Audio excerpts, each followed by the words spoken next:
Do you want to see a literal home invasion movie? Well, No One Will Save You is just that, and it's on Hulu streaming on Friday. No One Will Save You is an interesting movie. It feels like an episode of The Twilight Zone, except feature length, because it goes through this plot about alien invasions, literally invading your home, and it tells a pretty interesting story. The movie itself, it has no dialogue, or it has a couple, maybe one or two lines of dialogue. The rest of it is silent. So the sound design, the sounds, and everything have to take over and do a lot of heavy lifting. The performances have to do a lot of heavy lifting as well. The main actress, she plays Bryn. She is fantastic in her role. She carries the film, actually, because she's the on screen for 95% of it. The other thing that carries it is the sound design. The aliens sound gross. They're squishy. They're gooey. Their cries are just, ugh.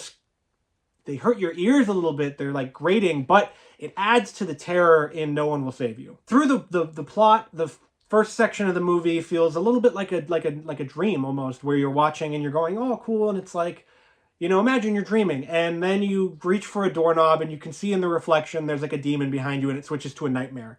That's what this movie feels like. It goes from this idyllic sort of loner that lives in her childhood home that's sort of exiled from her community to being chased around by aliens. The alien designs, they're the classic sort of grays with the big eyes and the round heads and all of that, but they have weird arms and legs and bodily features that add to the frightening just terror of them. I hate alien invasion movies. They frighten me, they scare me.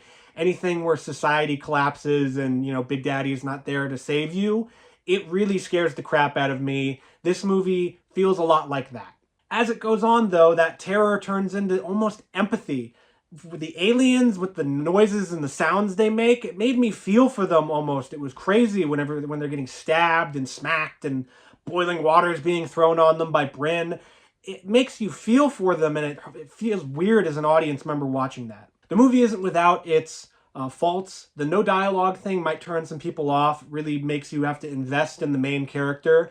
And the ending of the film is slightly, it doesn't spell it out for audiences. It's slightly ambiguous, confusing, whatever. I enjoyed the ending, though. It makes you think. Long after the movie, I'd finished the movie a couple of hours ago, and I'm still thinking about the ending of this movie and how it translates, and you can, as if you're a loner in life, you can sort of, it's almost about finding your tribe. I don't want to spoil anything else, but it's like that, and it feels strange to watch such a terrifying movie have sort of a happy, scary end. So like when I talked about it being like an episode of The Twilight Zone or like Creepshow, where it's sort of be careful what you wish for, that kind of thing, it feels like that, where it's almost dystopian, but you're happy for the characters and you're happy for the ending, but it just feels like there's something bubbling underneath the surface. The look of the movie, the sound of the movie is beautiful. It is beautifully shot. It is beautifully edited. The sound design, like I said before, is excellent, is fantastic.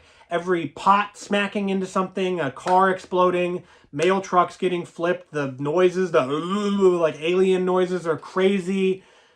It's just a very, very good movie. It's a shame that it'll only be on streaming. It streams on Hulu, and you won't be able to see it in theaters, because this feels like it would be a real crowd pleaser of a movie if it were in theaters. And No One Can Save You. It's a pretty good movie. You might like it a little more than I did, but if I have to give it a review score, I would give it an 84 out of 100. It is watchable. You might get more out of it than I did, but I really liked it nonetheless. So check it out on Hulu. And if you like more movie reviews, check out my entire compendium of movie reviews in this playlist right here, and you won't regret it.